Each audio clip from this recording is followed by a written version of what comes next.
Hello guys and welcome back to Dylan's Little Hobbies, and in today's video we are going to be talking about the Mandalorian.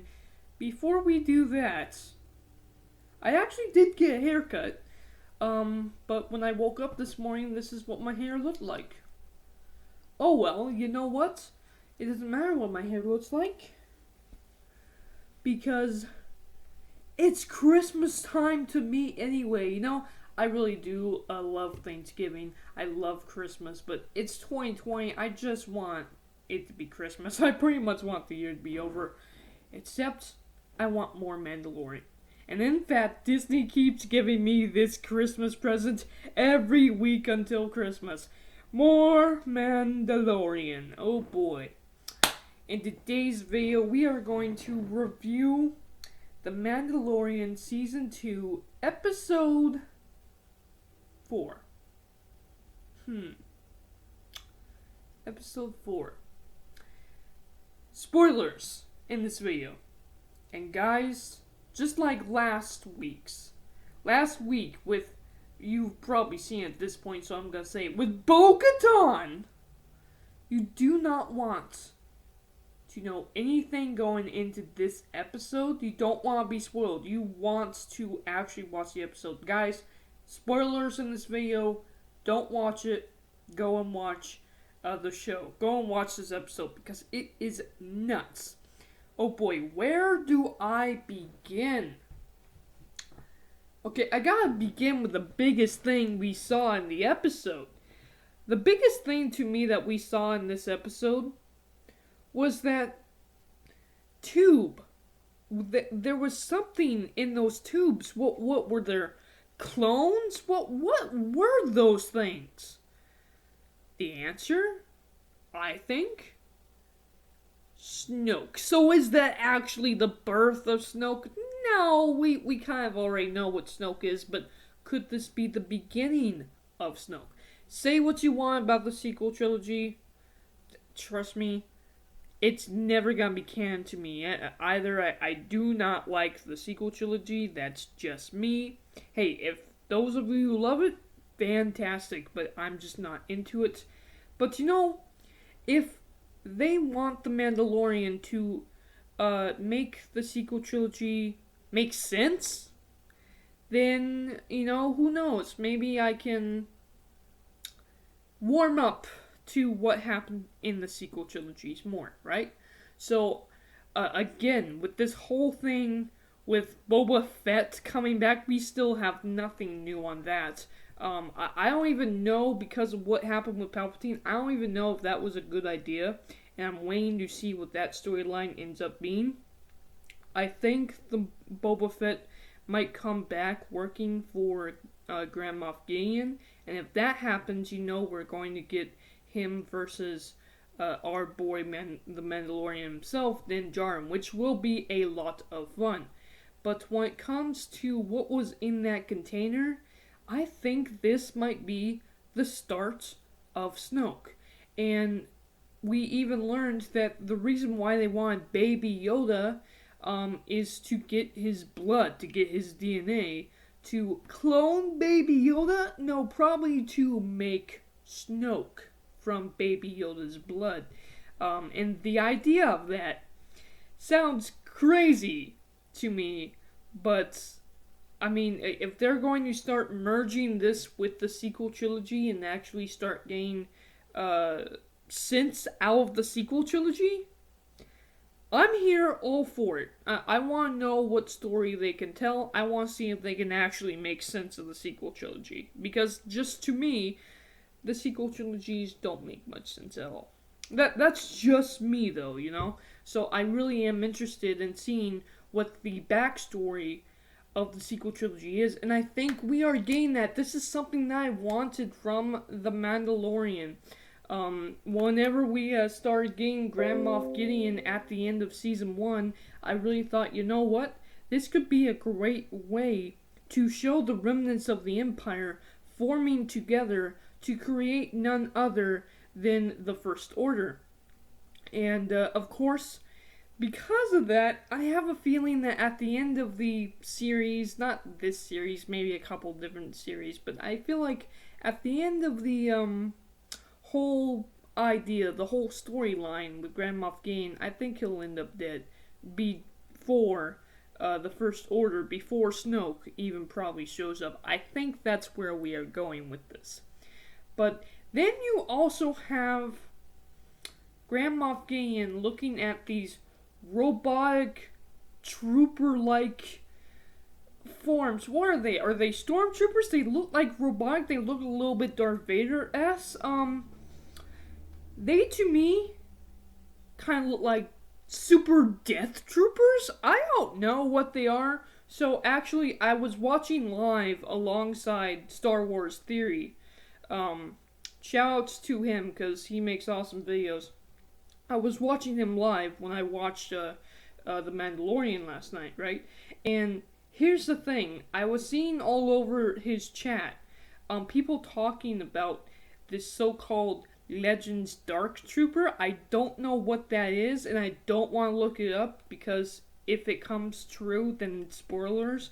But could these be Dark Troopers? Could these be genetically modified with possible Force powers, possible Yoda blood? Could these be genetically modified stormtroopers? We do know that they are probably people, because they said they were volunteers that was working with them. So could these be the volunteer stormtroopers becoming not just death troopers, but super death troopers, aka these so-called dark troopers from Legends? I don't know what they are, but that is a very interesting note. And it would make sense, because something that not only Dave Filoni is really good at, but Jon Favreau is good at too, is bringing back certain elements from the expanded universe and making sense of them in Star Wars. I mean, he did that with Star Wars The Clone Wars, and it would make sense if they do that with this here, and there actually have been a lot of things that they brought back from the Legends material into The Mandalorian itself, so it's been a lot of fun. Not to mention, there's been a lot of things in existing canon that they brought into The Mandalorian as well. So it's just a whole lot of fun. And yeah, I had to talk about that first. What the heck are those stormtroopers, and what the heck was in that tube, man? Like, I think I'm growing a baby Snoke here now. It kind of looked like that. What the heck was in that thing? Could that have been a Snoke clone? I have no idea, but I'm really interested in seeing what happens there. But let's just start out with the beginning of what happened in this episode now. Now, let me say this. Cara Dune, best character of The Mandalorian. I really, really do like Gina Carano. I know she's a wrestler. I'm not really into wrestling, so I don't know her from that. I just know her from the show, and I really liked her character in season 1. And learning that she's from Alderaan, of all things, giving her a reason to want the Empire down even more. It's fantastic. And especially in this episode, Cara Dune does a lot in this episode, which we are going to talk about. So, the Mandalorian now knows where to take Baby Yoda. He wants to take him to Ahsoka Tano. But he's gotta make a pit stop because the ship is torn apart. We think filler episode. We think we're gonna get nothing from this episode but another fun little adventure. No, we got so much more information in this episode than we even thought could be possible when it comes to the Snoke thing and the Dark Trooper, Super Death Trooper thing, whatever that is. Wow, that was awesome. But, so they land on, I can't remember the name of the planets, but they go back to the planets that they left off in season 1. And they meet their old friends, including Cara Dune, and I really do like Cara Dune. So the planet has really changed a lot. She's become a marshal. She takes care of the bad guys. She makes the place safe, and she's even started a school for little kids. That's fantastic, and that's where they tend to drop off Baby Yoda. By the way, in this episode, we had Baby Yoda trying to do some wire work, and when he got shot, I actually was scared. I was actually worried for the baby. Like, you don't let babies mess with wires. I don't care if you can't fit in there. You don't let babies mess with wires. But it was all a joke, and I kind of laughed at it too. But boom, Baby Yoda got shot by the by the cords. Oh my god, it surprised me, and when he ended up being okay, I completely laughed at it. I was like, what? Why are you letting the baby do wire work in the wall of the ship? Dude. We know Mandalorian probably isn't the best parent. At least he's teaching the kids something, though. They leave the Baby Yoda at the school, and Baby Yoda uses Force to steal some cookies from a next door classmate. I thought it was cute, but whatever. The main adventure is, of course, our man going with Cara Dune and his other friends and going to take out this last imperial base on the planet. All they have to do is undo some wires and let the volcanic lava do the rest. It would heat up the base and probably explode the base. So that's what their plan is. And during the plan, they end up running into these weird tubes full of, again, those, I'm thinking, snow clones. And they run away, they escape and everything. And then we get a shot of Moff Gideon on his Death Star. And on his Death Star are these Death Troopers, Super Death Trooper, I don't know what they are, Dark Trooper things. That was so cool.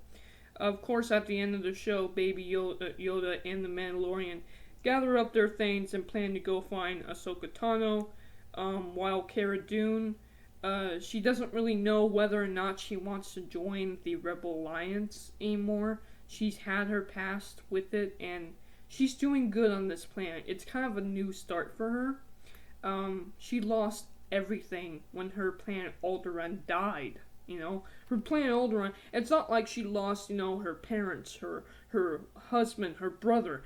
She lost her entire planet of people, and is it possible that she is related somehow to, of course, Leia? Not blood related, but probably, sister related or cousin related. I heard that somewhere in Star Wars Theories chats too. I don't know if that could be the case, really. I kind of don't like the idea of that. I kind of like the idea of her just being another member of Alderaan who lost everybody. And if for crazy reason somehow she meets Leia, having something in common like that, they could become best friends. I don't know if that's even possible, but it's just something kind of interesting to note. I cannot wait to see more Cara Dune. I'm pretty sure her, Bokatan, and everyone else will show up at the end of the season.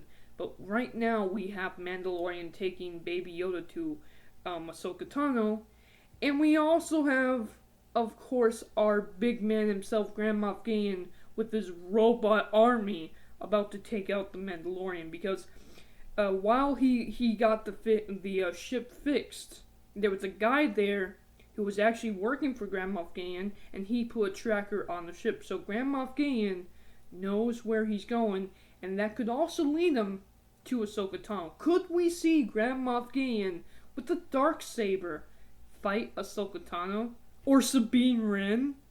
Or Bo-Katan come in next episode out of nowhere?